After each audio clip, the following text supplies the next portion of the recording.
Have you ever been in a situation where someone asked you for advice, but then when you told them exactly what to do, their eyes glazed over and they looked like they wanted to run away?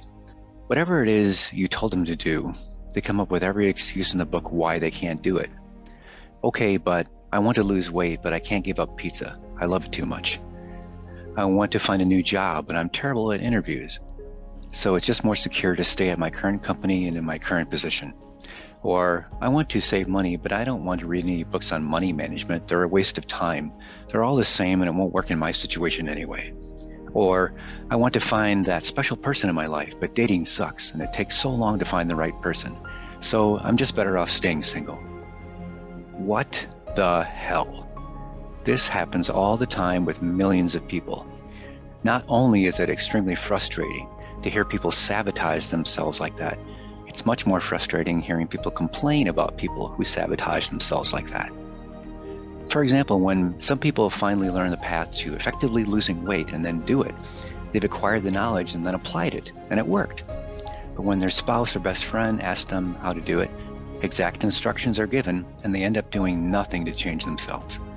When the person who gives the advice complains about why nobody listens to them, they say, "It's so easy. Why don't people just do what I say and they'll get results?" Are you kidding me? That's exactly how you get people not to listen to you or take your advice. So I'm going to show you how to actually give advice that people will listen to and will take. So let's get started. I have a true story about a couple who were terrible with money. I mean, really terrible. They could never afford to have a decent car or nice clothes. Let's call them Benny and June. They lived paycheck to paycheck, and sometimes not even a paycheck. They lived on a farm and they were very poor. They always lived in poverty but never felt impoverished.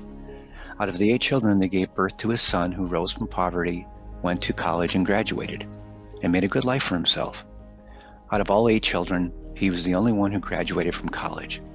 But Benny and June continued on their path of poverty for the rest of their lives. The parents would visit for Christmas and ask their son how he made a success of himself, because they wanted to do it too. He didn't know how to tell them what they really needed to hear. Thoughts on how to tell aging parents who raised 8 children on a farm and are now in their 60s on how to manage money? Well, there are good ways and bad ways to do this. You don't want to come off as self-righteous, judgmental, and a know-it-all, even if you figured out how to do it really well. First of all, if this sounds like you, tip number 1, be careful not to be judgmental. Tip number 2, start with one simple thing they can do. Not 2 or 5 or 10 or 20 things, just one thing. Number 3, help them instead of judge them. Don't be disrespectful and rude. Tip number 4, assuming they even consider trying what you suggest, once they commit to actually doing just one thing, then move on to number 2.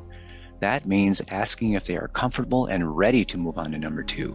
Notice that at least half of you helping them is changing you and your attitude, not them.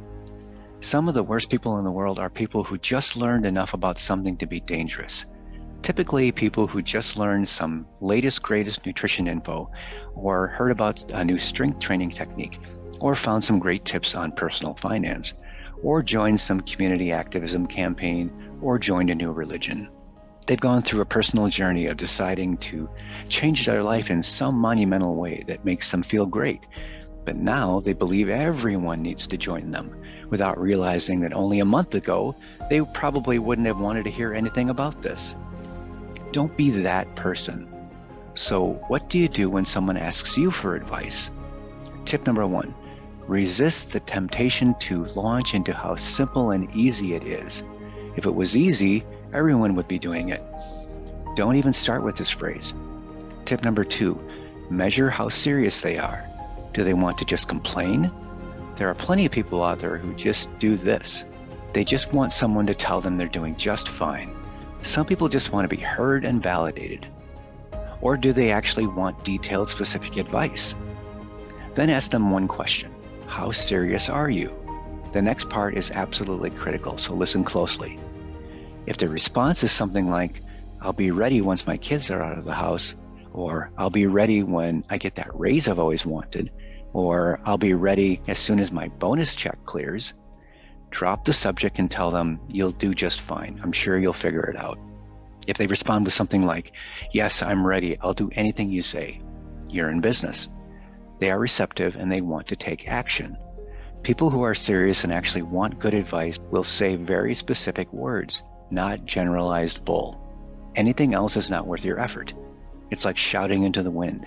They won't care and they won't do it. It's kind of like your spouse asking you a loaded question, like, do you love me? If you say anything other than, yes, of course I do, you are in deep shit. Example, let's say someone asks you how to lose 40 pounds.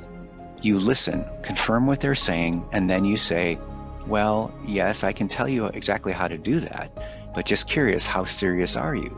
Are you willing to do whatever it takes to lose 40 pounds? And by the way, you should lose 40 pounds in a healthy way. It's 40 pounds of fat, not just lose 40 pounds. If they say, sure, I want to, but I'm just so busy with work and kids and school right now, but I'm hoping I can fit in with my job and blah, blah, blah. Stop right there. They do not want to know how many reps and sets of burpees, lunges, supermans, and bicycle kicks it will take to drop 40 pounds of fat and make them ripped. Your answer should be something like, I just watch my portion control by eating only 3 ounces of protein for dinner, mixed with leafy greens and avocados. Then I try to fit in 30 minutes of exercise 3 times a week. Give it a try and let me know how it goes. Good luck. This is why insanely muscular and fit people lie to their friends about their workouts. They're extremely detailed and disciplined in private and will not tell you exactly what they do in order to look like that, because they know most people won't care and or won't bother going to such an extreme level like they do. Or most people will try and then quickly get discouraged and give up. Another example is someone who says, I'd love to know how to lose 40 pounds. I follow this fitness guy on YouTube and I tried his 30-day challenge, but I can't seem to fit it into my schedule or make it work. Your answer should be, it sounds like you're doing great and eventually you'll get it. Just keep trying. It might kill you not to answer their question in detail, but again, they didn't ask you about detail.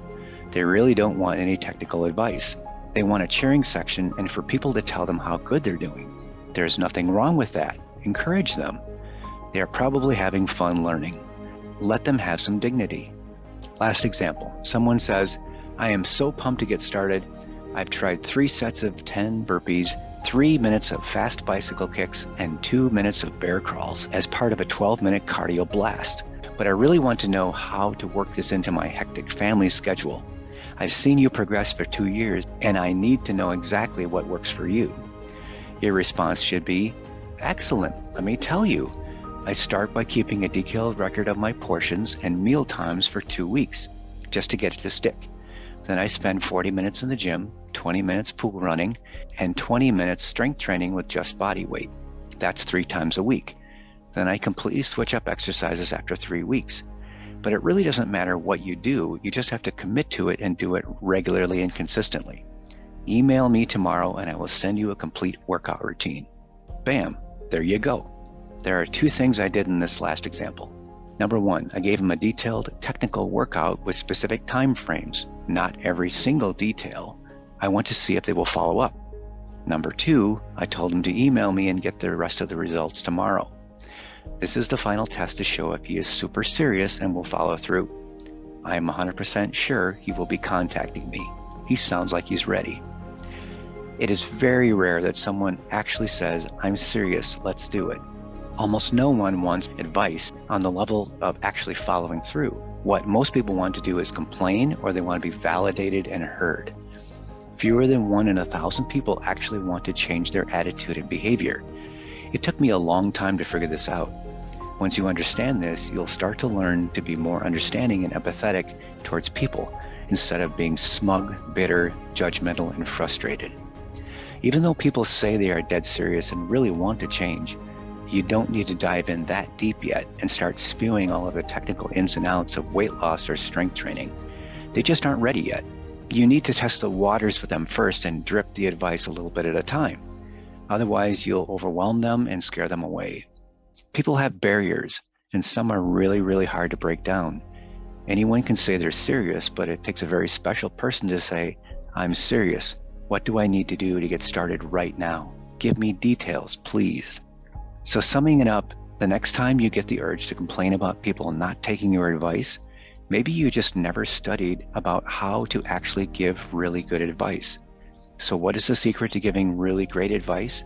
Hint, it's not about money. That doesn't work. You can give people the best advice in the world with or without a price tag and spoon feed them the greatest tactics, methods, techniques, and strategies. But people will not change unless the pain of staying the same is so unbearable there is no other choice but to put in the work and turn their life around. People can't be forced to change. That has never worked and will never work. It makes them shut down. Change must be on their own terms and for their own reasons. A person must want to change. They need to be ready to change. They must be convinced that that is the only option to change. If you're looking to make a change in your life, the first step is taking action. Don't send 100 emails asking people what you need to do, or watch 100 videos on YouTube about how to get something done. There's no magic bullet. There's only time and effort. Just get started. You'll make your own mistakes and gain experiences along the way. That's part of the fun. Start working out. Start running. Talk to a mentor or coach. Join a fitness club.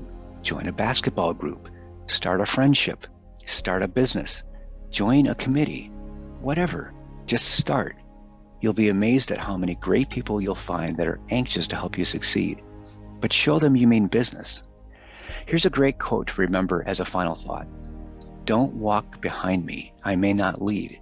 Don't walk in front of me, I may not follow. Just walk beside me and be my friend. By the way, secrets revealed. I'm the kid who rose from poverty and the only one out of 8 children to graduate from college. I also lost 40 pounds of fat at one time and can show you exactly how to do it. Take care of yourself and take care of each other.